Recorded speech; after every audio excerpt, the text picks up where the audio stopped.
Hi, ഞാൻ സലീം ബ്ലോഗിൽ നിന്നാണ്. ഞാൻ അധികം രാഷ്ട്രീയ പോസ്റ്റുമായിട്ട് വരാറില്ല. രാഷ്ട്രീയത്തോട് ഇഷ്ടമില്ലായിട്ടല്ല, രാഷ്ട്രീയം നമ്മുടെ രാജ്യത്തിന് വേണ്ടതാണ്, നമ്മുടെ നിലനിൽപ്പിൻ്റെയൊക്കെ ഭാഗമാണ്. അപ്പം അതിൻ്റെ ഭാഗമായിട്ട് നമുക്ക് നല്ല നേതാക്കന്മാരൊക്കെ വളരെയധികം ഇഷ്ടമാണ്. നിങ്ങൾ ഈ വീഡിയോ ഒന്ന് കണ്ടു നോക്കി.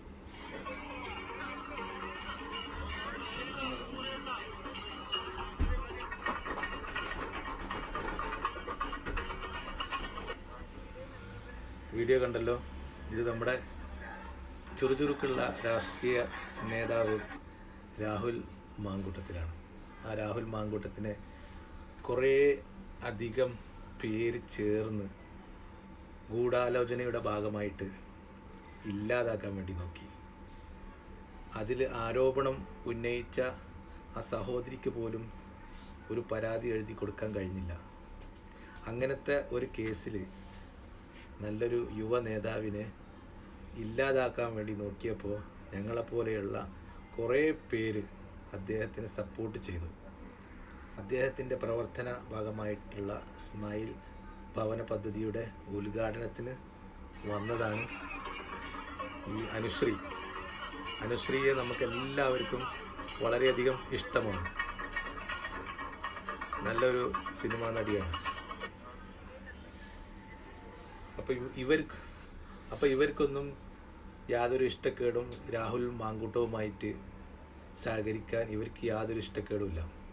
ആ സ്ഥാനത്താണ് ഒരു പൊതുപരിപാടിയിൽ ഒരു MLA, പാലക്കാട് ഒരു പൊതുപരിപാടി നടക്കുമ്പോൾ ഒരു MLA അവിടെ എത്തിയപ്പോൾ അവിടെയുള്ളൊരു മെമ്പർ അവിടെ നിന്ന് ഇറങ്ങിപ്പോയത്, ഒരു സഹോദരി മെമ്പർ അവിടെ നിന്ന് ഇറങ്ങിപ്പോയി.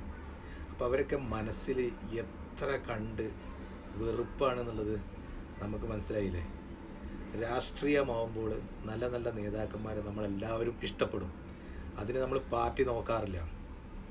അതിപ്പോൾ രാഹുൽ മാങ്കൂട്ടമായാലും PK ഫിറോസ് ആയാലും CPMലെ സ്വരാജ് ആയാലും ജോൺ ബ്രിട്ടാസ് ആയാലും ഷാഫി പറമ്പിലായാലും ഇതൊക്കെയെന്ന് പറഞ്ഞാൽ നല്ല നല്ല നേതാക്കന്മാരാണ്. നല്ല ചുറുചുറുക്കുള്ള, സംസാരിക്കാൻ കഴിയുന്ന, പ്രവർത്തിക്കാൻ കഴിയുന്ന നല്ല നേതാക്കന്മാരാണ്. നിങ്ങൾ കുറച്ച് പേര് കൂടിയിട്ട് അവരൊക്കെ ഇല്ലാതാക്കാൻ നോക്കിയാൽ അവരെ കഴിവുകളൊന്നും ഇല്ലാതാവില്ല, ആ നേതാക്കന്മാരും ഇല്ലാതാവില്ല. അപ്പോൾ എൻ്റർടൈനിടയിൽ കുറച്ച് രാഷ്ട്രീയം പറഞ്ഞേ ഉള്ളൂ. ഇതുപോലെയുള്ള നല്ല നേതാക്കന്മാരെ ഇല്ലാതാക്കുമ്പോൾ അവരെ സപ്പോർട്ട് ചെയ്തിട്ട് അവർക്ക് അനുകൂലമായിട്ട് കുറേ പേര് വരും എന്നുള്ളതിൻ്റെ തെളിവുകളാണ് ഇതുപോലെയുള്ള വീഡിയോ, ഇതുപോലെയുള്ള അനുശ്രീയുടെ ഈ